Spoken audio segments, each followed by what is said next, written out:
안녕하십니까. 십니다 LBC 소장 임철웅입니다. 오늘은 결혼과 이혼 사이에 또 다른 커플을 한번 좀 다뤄볼게요. 이 커플은 성욱 그리고 지혜라는 그런 두 분 이야기예요. 그래서 이 장면은 뭐냐면 통화를 한 거죠.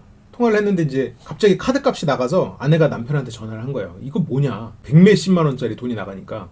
그래서 남편이 좀 약간 당황을 하고 이제 집에 들어온 상황이에요. 그러니까 아내에게 아무런 말도 하지 않고 명품 운동화를 산 거죠. 100만 원이 넘는 운동화라니 난 상상도 안 가. 내 구두 중에도 그렇게 비싼 건 없었는데. 어쨌건 이제 그런 걸 사고 들어오면서 이제 꽃을 사갖고 들어온 거예요. 이제 아내는 약간 화가 나 있는 그 이상의 뭔가 그 허탈함에 가까운 그런 상태예요. 남편은 그래도 아내를 좀 위로하고 이제 그러려고 장난스럽게 이제 꽃을 들고 집으로 들어오죠. 아내의 표정은 이렇습니다. 사이즈가 나랑 잘 맞아. 근데 아내는 이제 울고 있죠. 그 답답함 때문에. 신발 사가지고 삐졌어? 라고 하는 거죠. 여기에서 이제 잘 생각해야 되는 게 신발을 샀냐 안 샀냐의 문제는 아니에요. 여기서 지금 해야 될 건. 그러니까 이 두 사람을 보면, 그러니까 좀 부연 설명하자면 두 사람이 어느 정도 서로에게 감정이 좋아요. 감정 자체가 나쁜 건 아니야. 근데 상황이 워낙 다르다 보니까 두 사람이 무언가 한 가지 단어를 똑같은 사고로 접근하지 않아요. 이제 그걸 이제 설명해 드릴게요.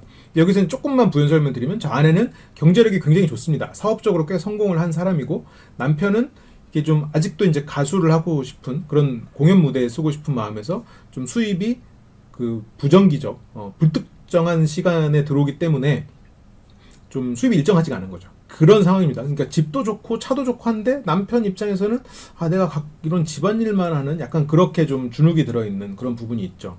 여기서 이제 신발로 이제 그게 일종의 촉발이 된 거죠. 사이즈가 하나 남아서 딱 그래서 샀어. 이제 갚을게. 갚을게 여보라는 말을 쓰죠. 갚는다 안 갚는다 아니면 신발을 샀다 안 샀다 이게 이제 남편의 생각인 거죠. 근데 이제 아내가 카드값을 보여줍니다. 그러니까 이제 남편 입장에서는 어떻게 느껴요? 운동화를 샀으니까 돈을 갚겠다잖아요. 근데 아내가 카드값을 보여줘요. 돈을 많이 썼다. 남편의 머릿속에는 아내도 나와 지금 똑같은 대화를 하고 있다고 느껴요. 아내도 돈 얘기를 하고 있구나. 근데 지금 여기서 아내가 카드값을 왜 보여줬을까요? 그래서 여기서부터 실은 대화의 핀트가 어긋나 있어요. 그게 왜 어떻게 어긋나 있냐면 돈 이렇게 썼잖아. 그래서 내가 너한테 명품 신발 못 사게 하는 거 아니다. 너 카드 가지고 있지. 근데 이 남편은 그렇게 얘기합니다. 나는 개인적으로 돈 쓴 적 한 번도 없어. 사람들 만나도 한 번도 안 샀어. 그래서 나한테 쓴 게 없으니까 자기한테 이번에 처음으로 하나 산 거야 라는 얘기를 하는 거죠. 근데 아내는 오늘 쓴 게 있다는 거를 가지고 얘기를 하죠. 그걸 왜 네가 정하는데 거기에서 실은 남편의 약점을 건드린 거죠. 여기서 남편이 잘했다는 건 전혀 아니에요. 나도 약간 뭐랄까 소비를 할 줄 모르는 사람이다 보니까 이 상황이 좀 당황스럽긴 해요. 근데 어쨌건 여기서 아내가 하는 말은 아내가 원하는 말은 뭐였겠어요? 카드값을 왜 보여줬겠어? 돈을 많이 썼다. 그러니까 당장 갚아라. 돈을 네가 왜 쓰냐? 이 말이 아니야.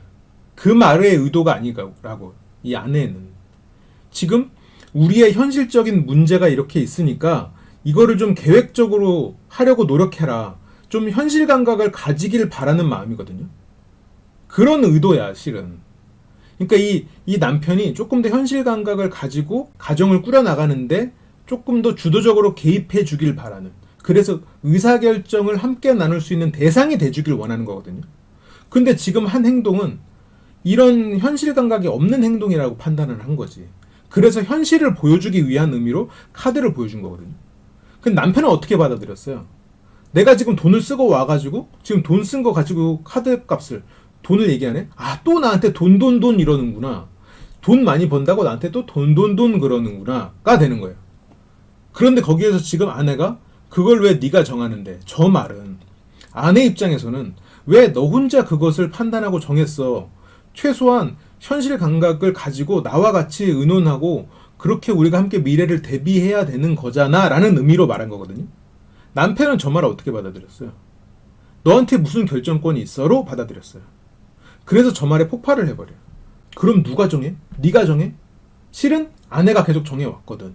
근데 아내가 정하는 게 나쁘지 않은 상황이죠. 왜냐면 아내가 훨씬 더 현실 감각이 있고 그렇기 때문에 미래에 대한 예측도 잘할 거고 그럼 잘하는 사람이 잘하는 거 하는 거니까 라고 생각했을 거야, 본인도. 근데 이제 와서 보니 나는 아무런 선택의 기회가 없네? 선택의 기회가 없다고 생각하면 사람은 굉장히 인간으로서 그런 게 상실됐다고 느끼거든요. 이거는 여러 가지 심리 실험에서도 결정이 그렇게 나오는 건데, 당신은 선택지가 없어요라는 말에 사람들은 많이 반발합니다. 당신은 선택지가 있어요라는 말에 사람들은 굉장히 새로운 사고가 열리죠. 그 선택이란 단어를 사람들은 굉장히 그거에 따라서 뇌가 다르게 반응한단 말이죠. 근데 성욱 씨는 자기가 선택이 없다고, 선택지가 없는 삶을 살고 있다고 생각하고 있어요. 아내는 선택해줄 수 있기를 바라고 있어요. 여기서 둘이 완전히 다른 생각을 하고 있는 거지. 그게 근데 이렇게 다른 생각을 서로가 하고 있다는 거를 서로가 몰라. 그게 문제예요. 그게 이 커플의 비극이지. 이 두 커플은 실은 두 사람이 여전히 마음이 연결돼 있다고 난 보여요. 그런 것 같아. 두 사람이 서로가 애정이 없고서 저렇게 살지 않을 것 같거든요. 근데 두 사람이 서로가 존중하고 애정이 존재해요. 그래서 어떻게 보면 이런 충돌이 일어나기도 하는 거죠. 남편은 아내에게 더 존중받고 아내가 원하는 그렇게 돈 잘 버는 남편이 되고 싶다라는 생각을 하는 거고, 아내는 이 사람이 조금 더 현실 감각을 가져서 나와 좀 더 의사결정을 가지고 내가 지금 불안한 것을 얘기하고 그 얘기를 나눌 수 있는, 왜냐면 사업하는 사람은 기본적으로 불안하거든요. 언제 망할지 모르는 게 사실이야, 사업은. 그리고 사업을 키울 때도 마찬가지고 유지할 때도 마찬가지고, 사업이 줄어들 땐 더 불안하고 하루하루가 불안하지. 근데 그 불안을 직원들이랑 얘기한다? 그건 직원들한테 이직하라 소리지. 못 말해요. 그렇다고 다른 사업가들 만난다? 사업가들 만나서 얘기하는 건 한계가 있지. 다른 업종에 있는 사업가를 만나는들 나를 이해해주기가 쉽지 않고, 같은 업종을 만나면 경쟁자인데 그러면 실은 남편이랑 얘기하고 싶지. 근데 남편은 현실 감각이 없어. 어떻게 보면 그게 매력적이었겠지. 예전에는 항상 꿈꾸고 자기 꿈을 쫓고 내가 생각하지 못하는 그런 감성적인 이야기, 그런 어떻게 보면 재밌는, 세상을 바라보는 재밌는 시각을 가진 사람의 이야기는 어떻게 보면 굉장히 에너지를 주거든요. 근데 지금은 내가 의사결정을 하는 데 있어서 도움이 안 되는 사람이야. 나의 불안을 해소시켜주지 못해. 그게 아내의 갈증이란 말이죠. 근데 그게 전달이 안 돼. 아내도 스스로 그걸 바란다는 걸 막연하게는 아는데 그걸 해달라고 당장 말할 수가 없어. 이 사람은 그 장점을 가지지 않은 사람이니까. 그래서 지금 여기선 남편이 폭발하는 거예요. 아내의 의도가 전혀 다르게 전달돼 버렸어. 나한테는 의사결정권도 없는 인간이냐? 또 네가 다 정하냐? 우리 집에 가장이 너니까? 돈을 네가 버니까? 로 남편은 지금 받아들여요. 누가 잘했다 잘못했다 얘기하는 거 아니에요. 두 사람의 생각과 그런 게 이렇게 프로세스에 흘러가고 있다는 걸 보여주는 거예요. 내 신발 사는 것도 네가 정하냐고. 내가 마음대로 할 수 있는 게 아무것도 없어? 지금 남자가 이 말로만 보면 되게 억지 쓰는 것 같아 보여요. 왜냐면 신발 어쨌건 사왔잖아. 근데 지금 이게 남자 마음속에서 항상 자리 잡고 있는 두려움이거든. 내가 사랑하는 여자한테 아무것도 아니고 내가 결정권 아무것도 없이 이렇게 종처럼 로봇처럼 살고 있는 게 아닌가? 라는 두려움이 있는 사람이란 말이야. 이 사람이 남편이긴 한가? 그 두려움이 있다고. 이 사람이 나를 남편으로 여기고 있긴 한가? 나를 그냥 아들 정도로 여기는 거 아니야? 라는 두려움이 있단 말이야. 그래서 지금 그 두려움을 건드린 거야. 너는 결정할 게 없어 라고 들려버린 거지. 그게 자격지심에서 나온 거죠, 실은. 이 사람의 자격지심에서 나온 거라고 볼 수 있죠. 그래서 지금 이렇게 남자가 과하게 반응하는 거야. 내가 어제부터 너 일하는 데 따라다녔지 이러면서 군말 없이 아무 말 없이 이렇게 하면서 자기가 뭔가를 했다는 걸 어필하죠. 근데 아내는 그게 이해가 안 되는 거야. 지금 그 사람의 말인 전혀 이해 안 돼. 뭘 어떻게 했든 뭔가 이런 현실 감각이 없고 저걸 산 거를 왜 사과를 안 하고 뭔가 나랑 다음부터는 사과할게. 이번에 산 거는 미안해. 다음부터 우리가 같이 상의해서 내가 뭔가를 살게. 내가 요즘 너무 스트레스 받아서 나도 모르게 그냥 충동 구매한 것 같아. 미안해. 라는 얘기를 했으면 아내가 짜증을 내고 화를 냈어도 거기에 대해서 수긍했을지 몰라. 근데 지금 아내 입장에서는 뭐예요? 이 사람이 미친 것 같아. 갑자기 막 너무 다른 소리를 하니까. 그냥 남편 입장에서는 다른 소리가 아니거든. 아내가 돈 얘기했고 나도 돈 얘기했고, 그리고 이 사람이 또 나한테 결정권 없다고 하니까 또 나는 또 그런 사람이어야 하나? 아닌데? 막 이러면서 이렇게 된 거거든요. 그러니까 지금 핀트가 아까 어긋났어요. 아까 어긋나서 계속 가고 있는 거예요, 지금. 그래서 남편은 또 핀트 어긋난 것 같은 얘기를 하는 거예요. 아내 입장에서 보면. 내 신발 사는데 왜 네가 정해야 되냐? 나도 쓸 수 있잖아. 내 신발 사는데 왜 네가 선택해? 근데 실은 아내는 자기가 선택해야겠다는 뜻은 아니었거든요. 그러니까 지금 핀트가 어긋나 있죠. 나도 돈 번다 하면서 그 얘기를 하는 거죠. 너에 비하면 아무것도 아니겠지만 나도 번다. 실은 아내는 누가 돈을 벌고 안 벌고 얘기를 한 게 아니에요. 물론 아내가 훨씬 많이 벌고 있어요, 지금 상황에서. 근데 아내는 내가 돈을 많이 벌고 있으니까 네가 사지 마라 이 얘기를 한 건 아니었어, 전혀. 근데 지금 남편의 자격지심이 이야기의 프레임을 그쪽으로 가져가고 있어. 자기의 약점 쪽으로 이야기를 끌고 가고 있다고. 그러니까 물론 뭐 부부 사이에서 누구의 약점을 건드리냐 안 건드리냐 이건 보다도 서로가 좀 더 발전적이게 이렇게 하면 좋겠지만 자격지심이 이게 문제인 거야. 자기가 자격지심이 있어서 대화를 하면 대화를 그쪽으로 끌고 가버려. 그 상대가 나를 공격하게 만들어버리는 거지. 여기서 지금 대화가 그쪽으로 흘러가고 있죠. 내가 돈을 번다 이러면서 실은 자기의 약점이야 이거는. 왜냐면 자기가 돈을 아내에 비해서는 훨씬 더 조금 벌고 있는데 내가 놀아? 하면서 나도 뭔가를 하고 있다라는 식으로. 그러니까 아내 입장에서는 황당한 거죠. 얘기가 그렇게 흘러가면 자기는 실은 이 사람의 자존심을 건드려야 되거든. 네가 버는 건 나보다 훨씬 적은 돈이고 라는 얘기를 해야 되거든. 그 말이 어떻게 보면 머리까지 올라왔을지도 몰라. 목까지 올라왔을지도 몰라. 근데 그 말을 차마 안 한 거야 여기서. 남편의 자존심을 지켜주려고 차마 안 했어.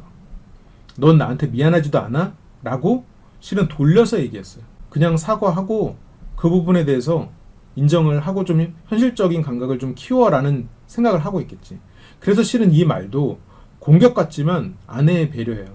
그리고 이 남편의 이런 말들은 아내가 대단하다고 여기는 거의 연장선이야. 그래서 나는 이 커플이 조금 안타까운 부분이 있더라고요.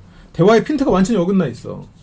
그런데 이걸 보면 아내가 남편을 되게 배려하는 부분이 있어요. 물론 이렇게 막 지시형으로 말하고 그런 것도 있지만 그래서 아내는 남편한테 불만이 생기는 거예요. 내가 대화할 때 이 사람의 자존심을 건들까봐 조심하지 않아도 되는 그런 상황이 오길 바라는 거지. 그냥 쿨하게 자기가 어떻게 얼마를 벌고 있는데 이게 지금 어떤 게 두렵고 어떻게 해야 될지 모르겠어서 걱정이야. 불안해. 근데 이 얘기를 남편한테 못해. 남편 입장에서는 지금 많이 번다고 지금 나한테 지금 나 무시하는 거야? 이렇게 돼버린다고. 나는 지금 이달에 20만 원 벌었는데 지금 뭐 2천만 원 번다고? 근데 지금 다음 달을 불안해? 지금 내 100배를 버는데 이렇게 흘러가 버리니까 아내 입장에서는 이 사람의 자존심을 건들지 않기 위해서 자기 얘기를 못해. 그래서 이 아내는 자기의 그런 사업적 불안, 그런 미래에 대한 불안을 혼자 가져가야 된다고요. 그게 힘든 거거든요. 근데 이 남편은 그걸 알지를 못하지. 아내가 조금 더 일을 조금 더 편하게 하기 위해서 내가 돈을 아내보다 더 많이 벌어야 된다는 생각을 하는데 그게 지금 현실과 이상의 괴리가 너무 커져버리는 거지. 그렇게 되면. 그래서 더 힘든 거야 정신적으로. 남편은 아내보다 돈을 내가 더 많이 벌면 모든 게 해결된다고 생각하고 있단 말이에요. 무의식적으로. 근데 그게 불가능해. 아내는 너무 대단한 사람이니까. 그래서 힘들어. 그래서 저렇게 공격적인 마음이 생기는 거야. 자격지심이 생기니까 그런 것 때문에. 그래서 집안일 내가 다 한다라고 뭔가 하는 걸 어필을 하죠. 그러니까 아내는 어떻게 이렇게 당당하게 일한다고 할 수 있지라는 얘기를 하는 거예요. 일하는 게 얼마 되지도 않았다. 이제 그러면서. 일은 내가 뭐 하고 싶어서 하는 것도 아니고 자기가 공연해서 돈을 버니까 신을 산 거다라고 얘기를 하는데 그러면서도 갚겠다라는 얘기를 해요. 그러니까 이 남편은 돈으로 생각하는 거지. 아내의 불만을. 내가 120만 원을 썼다. 그런데 화를 낸다. 그러면 그 120만 원 메꾸면 된다로 생각한단 말이죠. 그리고 그 120만 원은 내가 그동안 사람들에게 한 번도 쓰지 않고 난 나름 안 썼으니까 그 돈이 모였다면 뭐 한 이 정도 됐겠지라는 생각에서 나는 타당하게 썼다. 물론 그게 뭐 현실적인 생각은 아닐 수 있죠. 나도 아니라고 생각해. 그런데 어쨌든 그 사람은 그렇게 생각한 거죠. 근데 뭐라고 하니까 그러면 갚으면 된다로 생각하는 거죠. 근데 아내 입장에서는 갚는다 아니다의 문제가 아니거든 지금 실은. 그래서 뭘 갚아? 내가 무슨 은행이야? 내 돈을 가져갔다 갖고 왔다 이렇게 하면 되는 거야? 그게 아니라는 거지 애초에. 대화의 핀트가 완전히 어긋나 버린 거예요 지금. 그래서 지금 이렇게 더 치달아 버린 거지 싸움으로. 예측하지 못한 거절을 했기 때문에 뭐 어느 정도의 그런 트러블은 예상을 해야 되지만 이렇게까지 서로가 오해가 쌓일 거에는 지금 제가 지금까지 쭉 풀어준 그런 내용이 존재한다라는 거예요. 그래서 이제 아내는 그냥 내가 그렇게 네가 벌어 쓰고 내가 다 채워놓으면 됐고 너는 뭐 갚으면 되는 거야? 라고 그냥 남편이 하는 프레임으로 실은 가버렸어.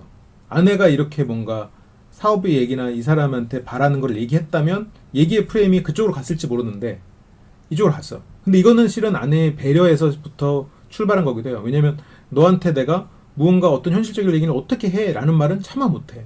왜냐면 그건 이 사람이 당장 하긴 힘든 일이고 그건 내가 너무 과한 걸 바란다고 생각해서 못했을 수도 있고 자존심을 건들기 싫어서 그 말을 안 꺼냈을 가능성도 있어요. 그래서 어떻게 보면 남편은 그걸 모르지 지금. 나는 사고 싶은 것도 못 사냐 계속 또 그 결정에 대한 얘기. 그래서 여기에서 약간 아내는 좀 그 얘기를 해요. 어떻게 사고 싶은 걸 다 사냐. 근데 남편은 이 정도는 괜찮은 거 아니냐. 네가 너무 돈에 미친 거 아니냐. 그래서 아내는 너 진짜 미쳤냐라고 하는데 진짜 이게 너무 어긋나서 막 치닫으니까 여기까지 온 거예요. 이미 그러니까 남편 입장에서는 너무 자존심이 상해서 상대를 상처 주고 싶은 거야. 상대가 돈에 미쳐서 내가 이거 쓴 것도 막 이렇게까지 나를 쫀다라고 생각한단 말이죠. 네가 버는 돈에 비하면 너무 작은 건데. 근데 아내 입장에서는 너무 심한 말을 들은 거지 실은. 이 장면을 보고 자격지심이 저렇게까지 뭐랄까 귀와 눈을 막는구나, 이런 생각이 저는 조금 들었어요. 그래서 지금 뭐 안 되는 거는 어쨌건 내 능력 밖이니까 상대가 바라는 게 뭘까라는 거를 조금 더 마음을 열고 보면 조금 더 두 사람이 대화가 더 되지 않았을까 싶긴 한데, 그거는 뭐 이제 또 그건 두 사람의 몫이겠죠. 그래서 저는 오늘 이제 이걸 좀 풀어드리는데 좀 집중을 했어요. 그 미쳐있는 애가 번 돈으로 지금 저런 걸 샀냐? 네가 벌어서 살아 라고 하는 거죠. 근데 이게 이제 남편의 주장에 따라가는 거죠. 실은 남편이 주장한 그 주제로 갔죠. 그러니까 남편은 실은 그게 너무 싫은 거야. 자기가 두려워하고 자기가 약한 부분이어서 자꾸 그쪽 얘기로 간 건데, 왜냐면 거기가 머리가 꽂혀 있으니까 돈 얘기에. 근데 그걸 자꾸 들으니까 이 사람은 여전히 나를 돈으로만 쪼는구나, 내가 돈을 못 번다고 자꾸 뭐라고 하는구나 라고 하면서 적당히 해 라는 얘기를 하는 거예요. 내가 로봇이야? 내가 네 종이냐고. 그 말을 왜 했을까? 이 사람 머릿속에는 자기가 로봇이고 종일지 모른다라는 두려움이 있으니까, 그 자격지심이 있으니까. 지금 그렇습니다. 이 두 사람의 얘기는 제가 다음 시간에도 조금 더 다뤄드릴게요.